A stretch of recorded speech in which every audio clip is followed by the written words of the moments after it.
صل وسلم علی سیدنا و مولانا محمد وعلی آل و اصحاب سیدنا و مولانا محمد وبارک وسلم وصلی علیہ الصلاۃ والسلام علیک یا رسول اللہ وعلی آلک واصحابک یا حبیب اللہ الصلاۃ والسلام علیک یا عالمین۔ انتہائی عزت و احترام کے لائق قابل صد تکریم معزز و محترم سامعین کرام، میں آپ کی خدمت میں جو گزارشات کر رہا تھا ان کا عنوان تھا کہ اسلام اور اطاعت الہی کے مراحل، یعنی اسلام جو ہے وہ اللہ رب العزت کی اطاعت کا نام ہے، اللہ تعالیٰ کے سامنے جھک جانے کا نام ہے، حکم الہی کے سامنے سر تسلیم خم کر دینے کا نام ہے۔ اور یہ جو جھکنا ہے اللہ کی بارگاہ میں، اس کے پھر 3 بنیادی مرحلے ہیں۔ پہلا مرحلہ عبادات، کیفیات یا ذوقیات کا مرحلہ ہے، اور یہ آپ یوں کہیے کہ یہ اسلام کا پیک ہے، اسلام کا عروج ہے، ارتقاء ہے، نقطہ ارتقاء۔ مراد یہ ہے کہ اگر ایک بندے نے نماز بھی نہیں چھوڑی اور حرام کاروبار بھی نہیں چھوڑا، تو اس نے صرف عبادات میں اللہ کے سامنے جھکا ہے، پہلا مرحلہ کہ اس نے نماز پڑھی ہے، لیکن معاملات میں اللہ کے سامنے نہیں جھکا کہ اس نے کاروبار حرام کیا ہے۔ اور اگر کوئی بندہ نماز میں بھی اللہ کے سامنے جھکے اور معاملات میں وہ معاشرتی ہوں، معاشی ہوں، سیاسی ہوں، اس کا ہر معاملہ حکم الہی کے تابع ہو، تو اس نے دوسرا مرحلہ اطاعت کا طے کر لیا، اور وہ معاملات ہیں۔ تیسرا مرحلہ ہے ذوقیات کا یا کیفیات کا، یہ بہت مشکل کام ہے۔ اس کا مطلب یہ ہے کہ بندے کی خواہش اور بندے کا ذوق بھی شریعت کے تابع ہو جائے، بندے کا ذوق بھی اللہ کے سامنے جھک جائے۔ اور نہیں، یہ نہیں ہوگا، جیسے تمہیں عبادت میں اللہ کے سامنے جھکنا ہوگا ویسے تمہیں کاروبار میں بھی اللہ کے سامنے جھکنا ہوگا۔ اور پھر کبھی ایک بندے کا ذوقی مرحلہ آ جاتا ہے کہ ویسے تو ایک بندہ جو ہے وہ بڑا نیک ہے، بڑا تہجد گزار ہے، بڑا صالح ہے، لیکن جب اس کے بیٹے کی شادی آتی ہے تو وہ اس طرح بے حیائی کے کام کرتا ہے کہ اس کی عبادتیں کہیں نظر نہیں آتی۔ اس کا مطلب یہ ہے کہ اس بندے کا ذوق اللہ کے سامنے نہیں جھکا۔ یا ایھا الذین آمنوا ادخلوا فی السلم کافۃ، طور پر تم، یہ جو آیہ کریمہ ہے اس کا ایک خاص پس منظر ہے، حکم تو اس کا عام ہے، حکم اس کا عام ہے، لیکن اس کا ایک پس منظر ہے۔ اور یہ بات آپ جانتے ہیں کہ کسی بھی کلام کو سمجھنے کے لیے اس بات کے پس منظر کو سمجھنا بہت ضروری ہوتا ہے۔ اگر اس بات کا پس منظر معلوم نہیں ہوگا تو بہت زیادہ گمراہی کا خدشہ ہے اور بندہ اپنے پاس سے ایک مفہوم اخذ کر سکتا ہے۔ اس آیہ کریمہ کا بھی ایک پس منظر ہے۔ پس منظر یہ مدنی صورت ہے البقرہ، اس کی یہ آیت ہے کہ جب آپ جانتے ہیں کہ یہود میں اونٹ کا گوشت کھانا ویسے ایکچولی حرام نہیں تھا۔ حضرت یعقوب علیہ السلام کو تکلیف تھی، آپ نے احتیاطاً اس کو چھوڑ دیا تھا، اور بعد میں یہود نے یہ کہہ دیا کہ یہ ہم پر حرام ہے۔ تو اونٹ کا گوشت کھانے کو یہود اپنے اوپر حرام کہتے تھے، ان کا نظریہ یہ تھا کہ اونٹ کھانا حرام ہے۔ اب ایک بندہ جو بچپن سے ایک چیز کے بارے میں سنتا ہے کہ یہ حرام ہے، اگر کبھی اسے یعنی ہم گدھا نہیں کھاتے مسلمان، اب اللہ نہ کرے کوئی مسلمان ملحد ہو جائے، اسلام چھوڑ دے، جس میں حلال و حرام کی تمیز ختم ہو جائے، گدھا کھانا اس کے لیے پھر بھی بہت مشکل ہوگا، کیونکہ یہ اس کا مزاج بن گیا ہے۔ اب ہوا یہ کہ جب حضرت عبداللہ بن سلام اور ایسے کچھ لوگوں نے اسلام قبول کیا جو یہود کے بڑے سرکردہ قسم کے عالم تھے، انہوں نے کہا کہ بھائی اسلام میں اونٹ کا گوشت کھانے کا حکم تو نہیں ہے کہ لازمی کھاؤ، اجازت ہے نا، کھا سکتے ہو۔ ہم نے کب کھایا اونٹ کا گوشت؟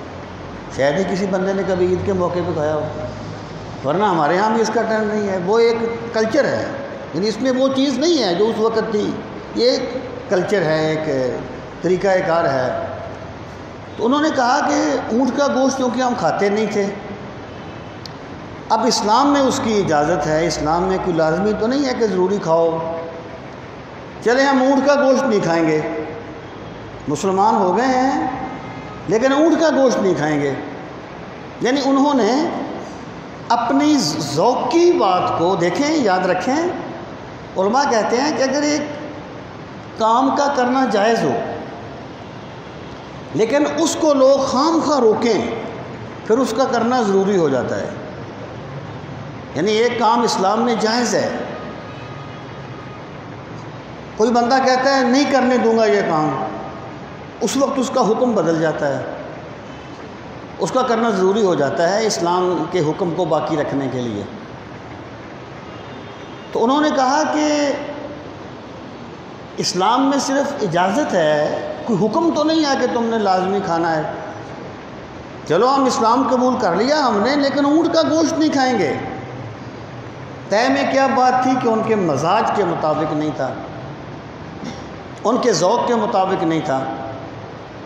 تو اللہ رب العزت نے اس وقت یہ آیات طیبات نازل فرمائی۔ لوگوں کے دو رویے پہلے بیان کیے اور پھر یہ آیت آئی۔ پہلے فرمایا وَإِذَا قِيلَ لَهُ اتَّقِ اللَّهَ أَخَذَتْهُ الْعِزَّةُ بِالْإِثْمِ فَحَسْبُهُ جَهَنَّمُ وَلَبِئْسَ الْمِہَادُ کہ لوگوں میں سے کوئی آدمی ایسے ہیں جب انہیں کہا جائے کہ اللہ سے ڈرو تو ان کی انا ان کو پکڑ لیتی ہے، وہ کام غلط کر رہے ہیں، انہیں کہا جائے بھائی اللہ سے ڈر، اللہ کو جواب دینا ہے، مر جانا ہے، اللہ سے ڈر، تو اس کی انا آڑے آ جاتی ہے اس حق بات کو ماننے کے لیے، وہ نہیں مانتا۔ اللہ پاک نے فرمایا جو بندہ اس طرح انا پرست ہوتا ہے، جس کا سر تو اللہ کے سامنے جھک گیا، نماز تو وہ نہیں چھوڑتا، لیکن اپنی غلط بات پہ ڈٹ جاتا ہے، اپنی بات کو حرف آخر سمجھتا ہے، اپنی بات کو غلط سمجھتے ہوئے بھی ترک نہیں کرتا، وہ بھی اپنے ذوق کی عبادت کر رہا ہے۔ تو اللہ پاک نے فرمایا اخذتہ العزۃ بالاسم، اس کی انا اسے پکڑ لیتی ہے، فحسبہ جہنم، ایسا انا پرست بندہ جہنم میں جائے گا، وَلَبِئْسَ الْمِہَادُ، اور جہنم بہت برا ٹھکانہ ہے۔ اس کے مقابلے میں دوسرے بندے کا ذکر کیا، وَمِنَ النَّاسِ مَن يَشْرِي نَفْسَهُ ابْتِغَاءَ مَرْضَاتِ اللَّهِ وَاللَّهُ رَءُوفٌ بِالْعِبَادِ، اور لوگوں میں سے کوئی وہ ہے جو اللہ کو راضی کرنے کے لیے اپنی جان بھی قربان کر دیتا ہے۔ انا تو ایک چھوٹی چیز ہے نا، وہ تو جان ہے تو انا ہے، جان ہے تو مفاد ہے، جان ہے تو تعلقات ہیں، جان ہے تو برادری ہے، چھوٹی چیز ہے نا، نہیں۔ فرمایا وہ ایسا ہے، اللہ کی محبت اس کے ریشے ریشے میں یوں سما گئی ہے کہ جو اللہ کو راضی کرنے کے لیے اپنی جان بھی قربان کر دیتا ہے۔ من یشری نفسہ ابتغاء مرضات اللہ واللہ رؤوف بالعباد، اور اللہ اپنے بندوں سے بڑی نرمی فرمانے والا ہے۔ مطلب کیا ہے کہ جس بندے نے ہمیں راضی کرنے کے لیے اپنی انا قربان کر دی، اپنا ذوق قربان کر دیا، اپنا مفاد قربان کر دیا، تو ہم اسے بے یار و مددگار تو نہیں چھوڑیں گے۔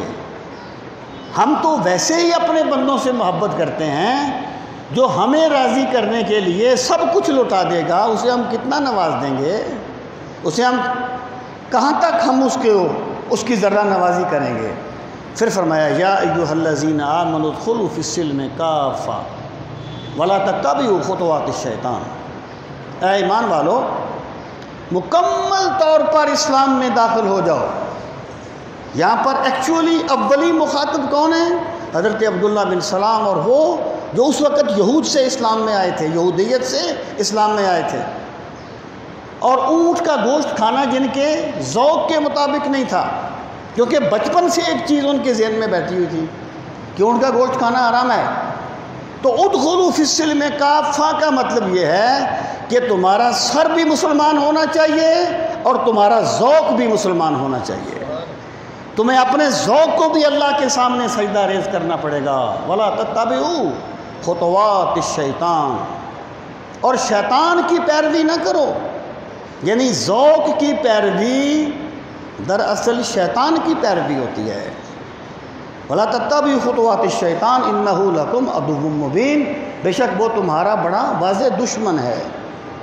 ایک اور مقام ملاحظہ کیجئے، اللہ پاک نے فرمایا یا ایھا الذین آمنوا لا تقدموا بین یدی اللہ ورسولہ، اے ایمان والو اللہ اور اللہ کے رسول سے آگے نہ بڑھا کرو، اور واتقوا اللہ، اور اللہ سے ڈرتے رہا کرو۔ اب پہلی بات تو یہ کہ اللہ سے آگے بڑھنا تو متصور ہی نہیں ہے،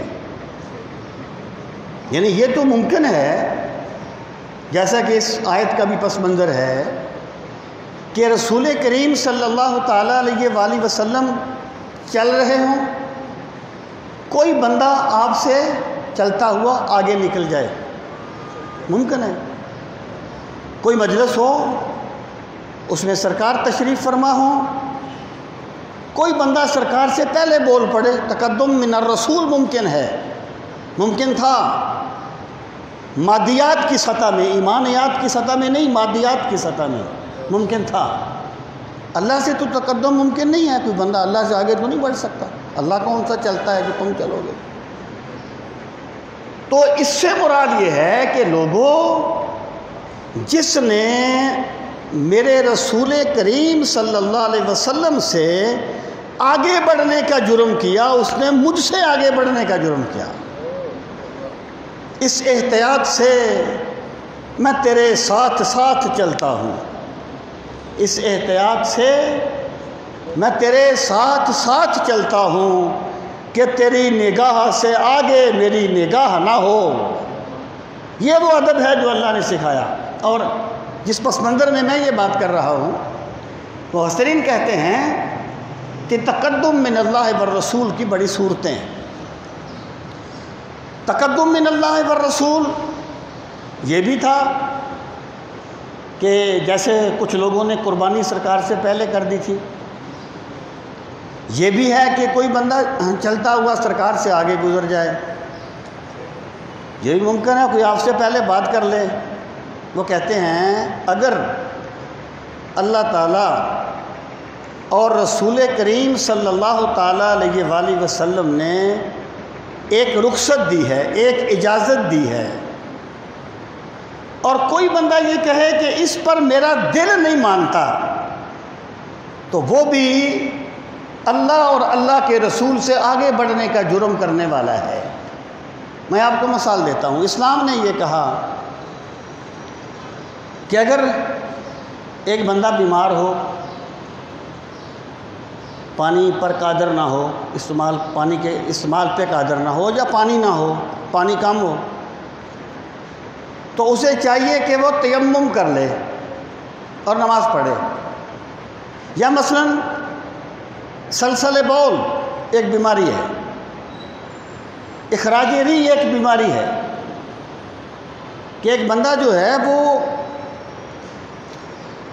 اس کو سلسلہ بول ہے، پیشاب کے قطرے ٹپکتے ہیں اور ہر وقت ٹپکتے ہیں، اس کے پاس اتنا وقت نہیں ہوتا کہ وہ پوری نماز پڑھ سکے۔ اب اسلام نے یہ کہا کہ ایسا بندہ ایک مرتبہ وضو کر لے اور پھر پوری نماز پڑھ لے۔ اب کوئی بندہ یہ کہے جی میرا دل نہیں مانتا اس بات پر، اسلام نے تو کہا کہ تیمم کر لیا کرو اگر پانی پر قادر نہ ہو، وہ کہے جی میرا دل نہیں مانتا تیمم پر، میں تو وضو ہی کروں گا، تو گویا وہ اپنے آپ کو اللہ اور اللہ کے رسول سے بڑھ کر متقی ثابت کرنا چاہتا ہے۔ کہتے ہیں یہ بھی تقدم من اللہ والرسول میں شامل ہے۔ اور ایسا بندہ کیا کرتا ہے؟ دراصل اپنے ذوق کی پیروی کر رہا ہے، شریعت کی پیروی نہیں، اپنے ذوق کی۔ دیکھیں بندے کا ایک مزاج بن جاتا ہے، بندے کی ایک عادت بن جاتی ہے۔ حضرت شیخ عبد القادر جیلانی رحمۃ اللہ علیہ نے فرمایا تھا، لوگوں عبادت عادت نہیں ہوتی، عبادت عادت نہیں ہوتی، عبادت ترک عادت کا نام ہے۔ بہت بڑے بندے کی بہت بڑی بات ہے، عبادت ترک عادت کا نام ہے۔ تو میں آپ سے یہ کہہ رہا ہوں کہ اطاعت الہی کا جو یہ مرحلہ ہے، ذوقیات کو شریعت کے تابع کر دینا، اپنی کیفیات کو شریعت کے تابع کر دینا، یہ اسلام کا نقطہ ارتقاء ہے، اطاعت الہی کا نقطہ ارتقاء ہے۔ گراؤنڈ ریالٹی پہ آ جائیں، اس کی کیا صورتیں کیا ہوں گی، اس کی ہر بندہ اپنے آپ کو پرکھ سکتا ہے۔ حضرت شاہ ولی اللہ محدث دہلوی علیہ رحمت فرماتے ہیں دو صورتیں ہیں۔ وہ مجھے ایک اور بات یاد آ گئی کہ ایک بندہ ایک شیخ کا مرید ہوا، تھوڑی دیر کے بعد وہ کچھ آج کل تو اللہ ماشاء اللہ یہ صرف ایک فارمیلٹی رہ گئی نا، چلیں یہ بھی ایک نسبت ہے، اللہ اسی کے صدقے ہم جیسے کاہلوں پہ کرم فرمائے، ورنہ ایکچولی تو یہ ایک روحانی تربیت کا پروسیس ہے۔ تو وہ شیخ نے کہا کہ بھائی جاؤ، لیکن مجھے ذرا اپنی کیفیات بتاتے رہنا، اپنی صورتحال بتاتے رہنا۔ وہ آ گئے، انہوں نے کوئی یعنی رابطہ نہیں کیا۔ پھر شیخ نے رابطہ کیا کہ بھی تم نے کچھ بتایا ہی نہیں۔ انہوں نے کہا حضرت جو شریعت کا حکم ہے نا وہ میرا ذوق بن گیا ہے،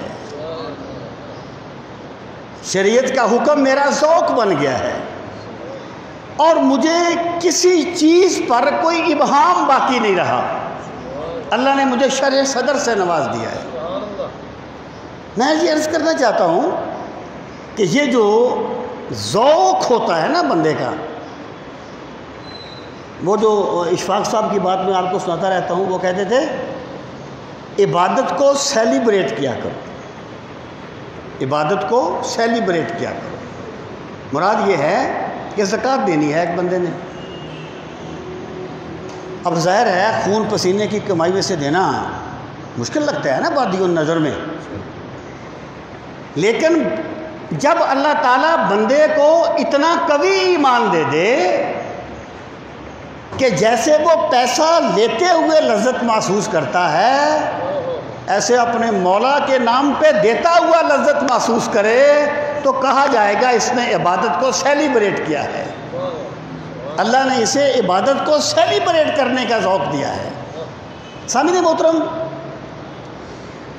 یہ دو چیزیں ہیں، شاہ ولی اللہ فرماتے ہیں کہ بھائی دو صورتیں ہیں، ایک صورت تو یہ ہے کہ بندے کا دل تو نہیں مانتا کہ وہ ایک حکم کو مانے، ایک کام کو کرے، لیکن وہ اپنے اوپر جبر کر کے بھی اس کام کو کرے، یہ ایک مرحلہ ہے اور ایمانیات کا مرحلہ ہے۔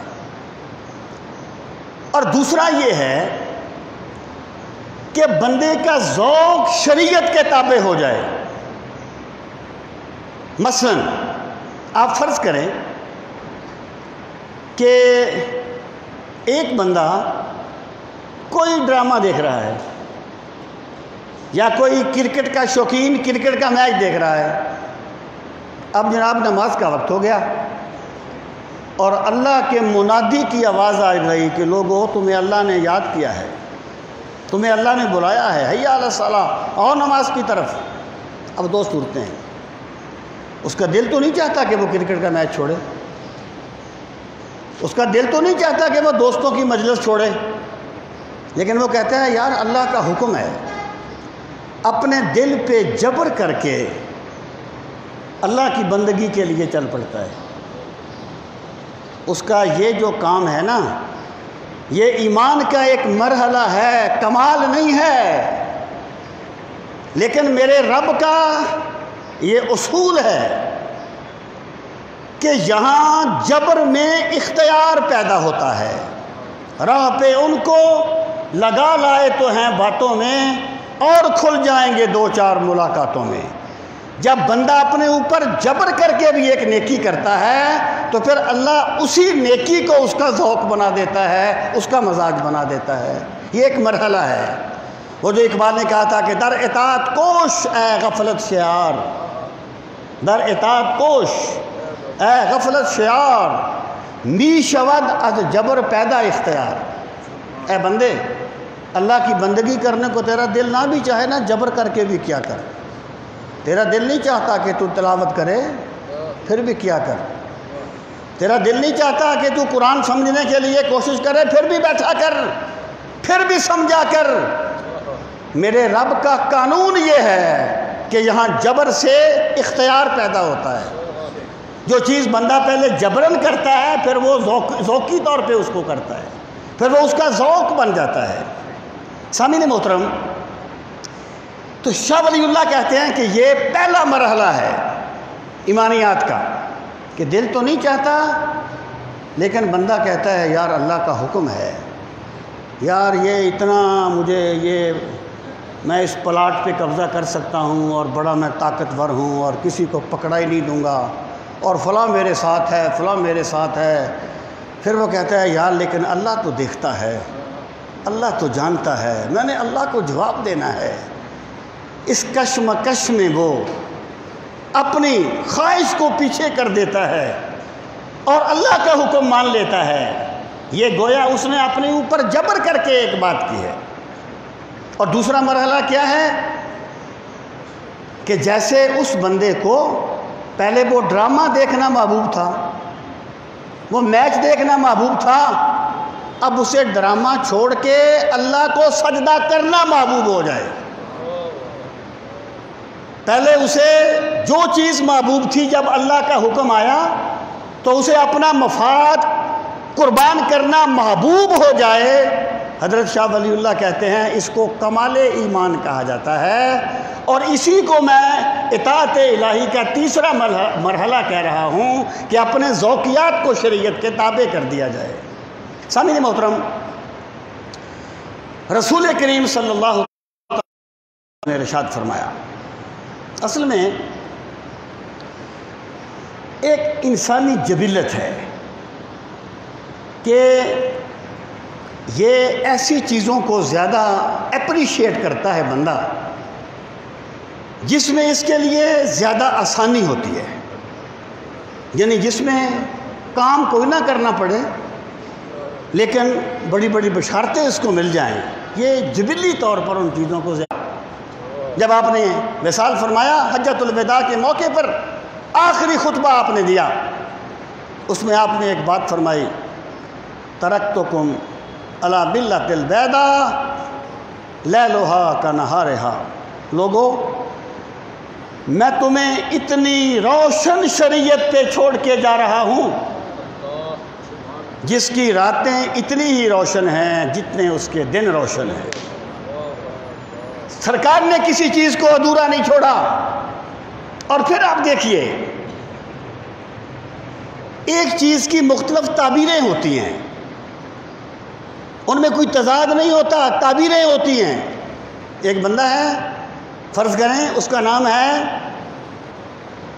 قاری انجینئر محمد اکرم، قاری انجینئر محمد اکرم۔ اب قاری بھی وہ ہے، انجینئر بھی وہ ہے، محمد اکرم بھی وہ ہے۔ اگر کہیں کوئی تلاوت کرنی پڑتی ہے تو بندہ کہتا ہے قاری صاحب آئیے، وہ آ جاتا ہے۔ اگر کہیں کوئی انجینئرنگ کے متعلقہ معاملہ ہو، وہ کہتا ہے انجینئر صاحب آئیے، وہ آ جاتا ہے، وہاں اس کو انجینئر صاحب کہا گیا ہے۔ اگر مطلق تعارف مقصود ہو تو اس کا نام لیا جاتا ہے۔ یہ مختلف تعبیریں ہوتی ہیں، ان میں کوئی تضاد نہیں ہوتا۔ ایمان کیا ہے؟ رسول کریم صلی اللہ تعالیٰ علیہ وآلہ وسلم نے مختلف تعبیریں کی ہیں اس کی، اور ان کی تہ میں اگر آپ جائیں گے تو آپ کو ایک ہی بات نظر آئے گی کہ اللہ کے سامنے جھک جاؤ۔ اطاعت الہی تعبیریں ہوں گی اس کی مختلف۔ ایک موقع پہ آپ نے فرمایا لا یؤمن احدکم حتی یحب لاخیہ ما یحب لنفسہ، لوگو تم میں سے کوئی شخص اس وقت تک مومن نہیں ہو سکتا جب تک وہ اپنے بھائی کے لیے وہی چیز پسند نہ کرے جو اپنے لیے پسند کرتا ہے۔ بندہ اللہ نے اس کو سوچنے کی طاقت دی ہے، بولنے کی طاقت دی ہے، بڑا بولتا ہے، فضول بولتا ہے، حق کو باطل ثابت کر دیتا ہے، باطل کو حق ثابت کر دیتا ہے، لیکن ضمیر دل کا مفتی آپ کو بتائے گا کہ میں کیا کر رہا ہوں۔ ایک تعبیر ہو گئی ایمان کی، میں اس کا پھر رزلٹ نکالتا ہوں تعبیریں بتا کے۔ ایک تعبیر ہو گئی کہ اپنے، اگر تم نہیں چاہتے کہ کوئی بندہ ہماری انسلٹ کرے، تم بھی کسی کی انسلٹ نہ کرو۔ اگر تم نہیں چاہتے کوئی بندہ ہمارا حق نہ مارے، تم بھی کسی کا حق نہ مارو۔ جو کچھ اپنے لیے چاہتے ہو وہ دوسروں کے لیے چاہو، یہ تمہارے مومن ہونے کی علامت ہے، یہ بتائے گا کہ تم مومن ہو۔ ایک تعبیر ہو گئی۔ پھر فرمایا واللہ لا یؤمن، واللہ لا یؤمن، واللہ لا یؤمن، اللہ کی قسم وہ مومن نہیں ہوگا، اللہ کی قسم وہ مومن نہیں ہوگا، 3 مرتبہ فرمایا۔ صحابہ کرام نے پوچھا یا رسول اللہ صلی اللہ علیہ وسلم وہ کون ہے بد نصیب جس کے بارے میں آپ اتنی تاکید فرماتے ہیں کہ وہ مومن نہیں ہوگا؟ آپ نے فرمایا من لا یامن جارہ بوائقہ، جس کا پڑوسی اس کے شر سے محفوظ نہیں ہے۔ پڑھ عالم فاضل ہویوں کدی اپنے آپ نو پڑھیا ہی نہیں، نت جا بڑھدا مندر مسیتی کدی من اپنے وچ وڑیا ہی نہیں، ایویں روز شیطان نہ لڑدا کدی نفس اپنے نہ لڑیا ہی نہیں، تے بلے شاہ اسمانی اڑدیاں پھڑداں جڑا گھر بیٹھا کدے پھڑیا ہی نہیں۔ جس بندے نے اپنے مسلمان بھائی کی قدر کی ہے ایمان کی بنیاد پر، میرا نبی اس کے ایمان کا اعلان فرماتا ہے، فرمایا وہ مومن نہیں ہوگا جس کا پڑوسی اس کے شر سے محفوظ نہ ہو۔ 2 تعبیریں ہو گئی۔ تیسری تعبیر آئی لا یؤمن احدکم حتی اکون احب الیہ من والدہ وولدہ والناس اجمعین۔ لوگوں تم میں سے کوئی شخص اس وقت تک مومن نہیں ہوگا جب تک وہ اپنے والدین، اپنی اولاد اور سب لوگوں سے بڑھ کر میں محمد الرسول اللہ صلی اللہ علیہ وسلم سے محبت نہ کرے۔ یہ تیسری تعبیر ہو گئی۔ اب چوتھی تعبیر میں بتا رہا ہوں، فرمایا لا یؤمن احدکم حتی یکون ہواہ تبعا لما جئت بہ۔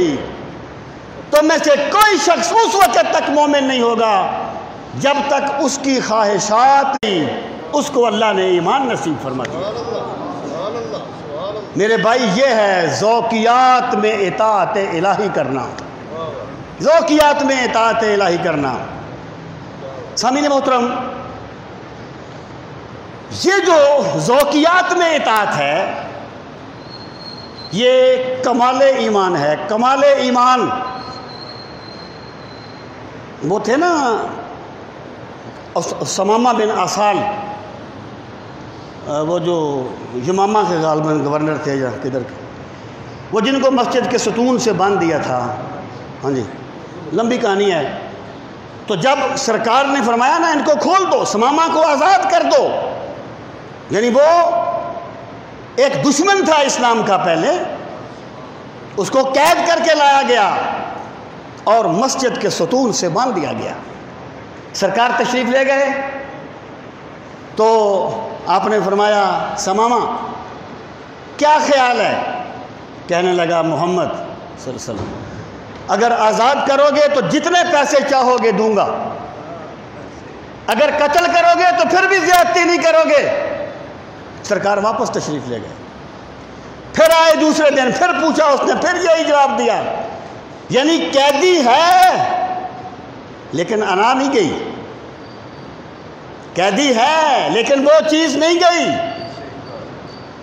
جب تیسرا دن ہوا سرکار نے فرمایا اس کی رسیاں کھول دو، اس کو آزاد کر دو، اس کو جانے دو۔ اب اس کی رسیاں تو کھل گئیں لیکن سرکار مدینہ کی زلفوں کا قیدی ہو گیا۔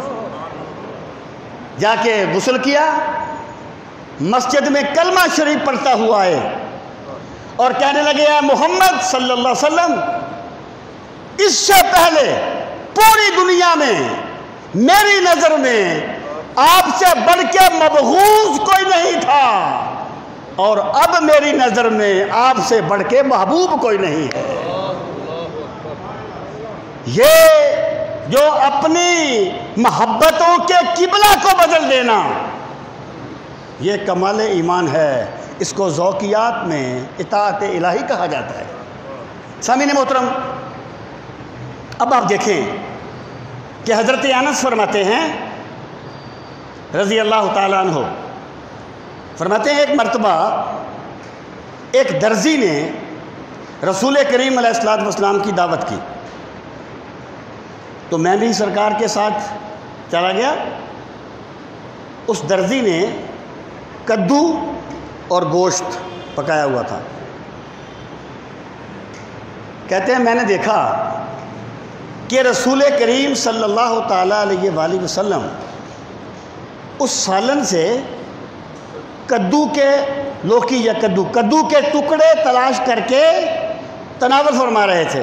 اگلا جملہ سنیے، کہتے ہیں فلم ازل احب الدبا، جب سے مجھے پتا چلا کہ سرکار کو کدو پسند ہے تو مجھے کدو سے محبت ہو گئی۔ یہ نہیں کہا کہ میں کھانے لگ گیا، نہیں، مجھے محبت ہو گئی۔ یہ جو اپنی محبتوں کے محور کو بدل دینا ہے اسی کو ذوقیات میں اطاعت کہا جاتا ہے، اور یہ ایمان کا بلند ترین درجہ ہے۔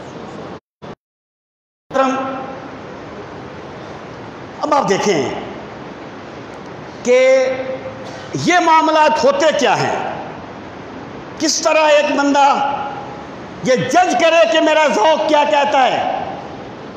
اگر ایک بندہ روٹین میں تو بڑا عبادت گزار ہے،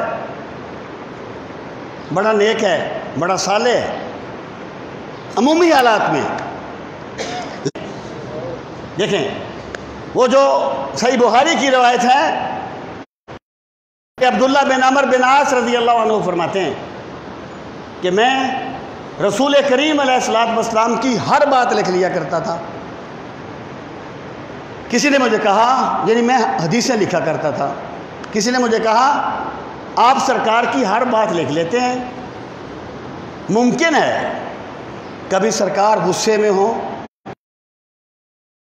بات فرما دیں جو آپ روٹین میں نہ فرمانا چاہیں، ہو جاتا ہے نا۔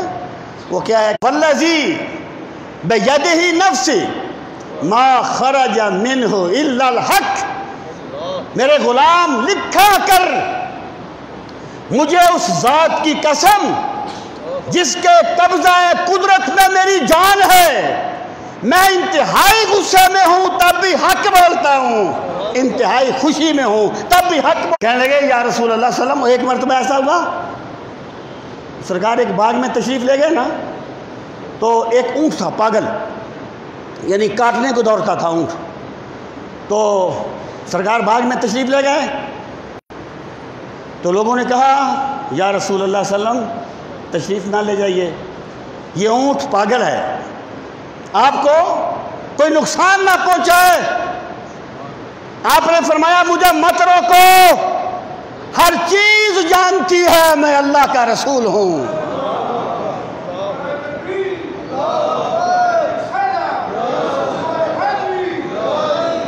جب سرکار وہاں تشریف لے گئے، وہ اونٹ اس کنارے پر تھا اور سرکار کو دیکھ کے یوں بلبلایا جیسے بچہ اپنی ماں کو دیکھ کے آوازیں نکالتا ہے۔ پھر وہ آیا، اس نے آ کر اپنا سر سرکار کے قدموں میں رکھ دیا۔ اب کسی صحابی نے کہا یا رسول اللہ صلی اللہ علیہ وسلم اونٹ بھی آپ کو سجدہ کرتا ہے اور بادشاہوں کو لوگ سجدہ کرتے ہیں، ہمیں بھی اجازت دے ہم آپ کو سجدہ کریں۔ آپ نے فرمایا میرے رب کے سوا کسی کو سجدہ جائز نہیں ہے، اگر سجدہ جائز ہوتا تو میں بیوی کو کہتا وہ اپنے شوہر کو سجدہ کرے۔ یہ ہے ذوقیات میں اطاعت۔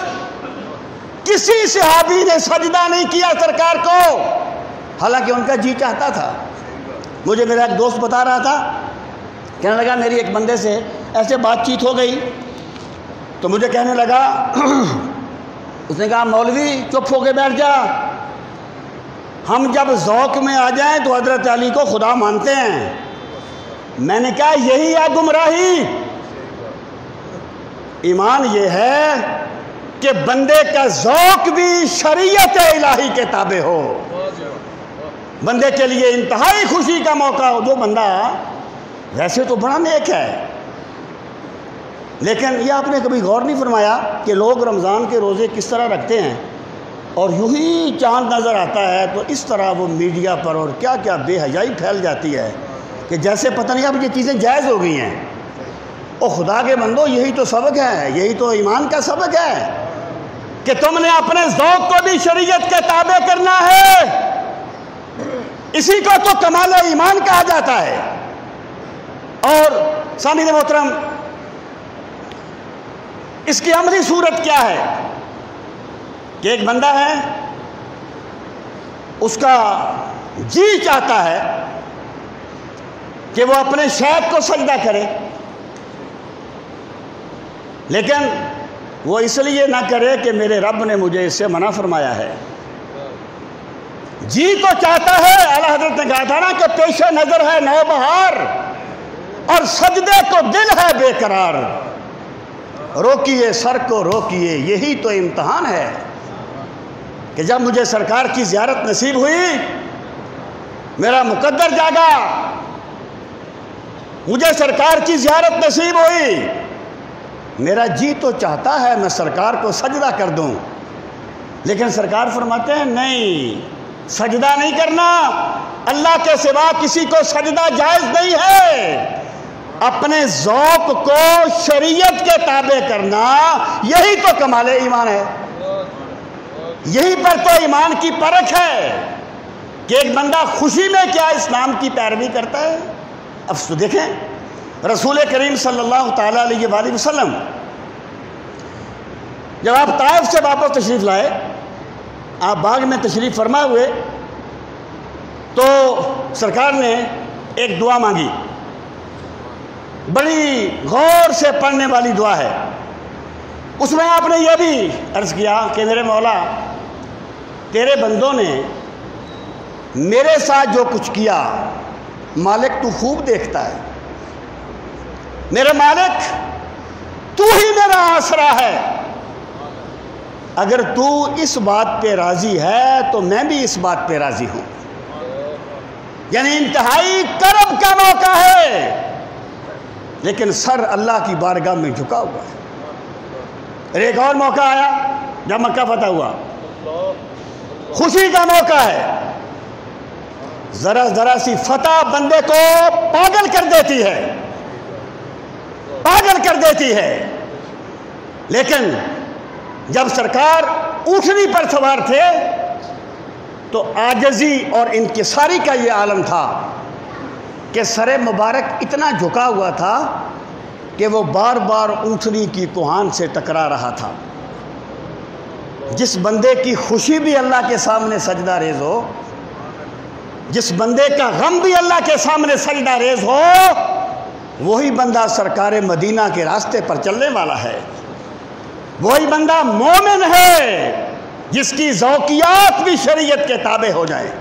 سامعین محترم، مجھے اقبال کے وہ شعر یاد آ رہے ہیں جو انہوں نے سیدہ فاطمہ الزہرا کے بارے میں کہے، پوری نظم ہے، اس میں کہتے ہیں گریہ ہائے او زبالی بے نیاز، گریہ ہائے او زبالی بے نیاز، گوہر افشان دے بے دامان نماز۔ کہ سیدہ زہرا جو ہے نا، ان کے آنسو تکیے سے بے نیاز تھے، تکیے پہ سر رکھ کے کمزور بندہ روتا ہے۔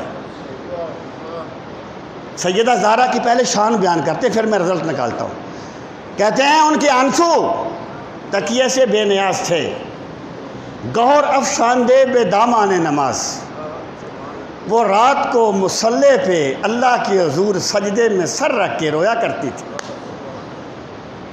اشک او برچید جبریل از زمین،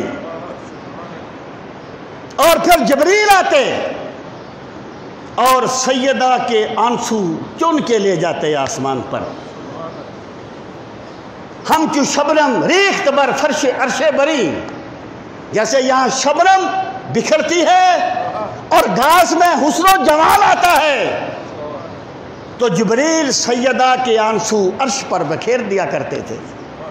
پھر وہ کہتے ہیں رشتہ آئین حق زنجیر پاست، پاس فرمانے جناب مصطفیٰ، کہتے ہیں اے سیدہ پاک، مجھے حق کا حکم روکتا ہے اور مجھے سرکار مدینہ کی شریعت روکتی ہے، ورنہ گردے تربتش گردید میں سجدہ ہا برخا کے او پاشید میں، ورنہ میں آپ کی قبر اطہر کا طواف کرتا اور آپ کی مرکز منور پہ سجدے نچھاور کر دیتا، لیکن کرتا کس لیے نہیں ہوں کہ میرے پاک نبی نے مجھے اس سے منع فرمایا ہے۔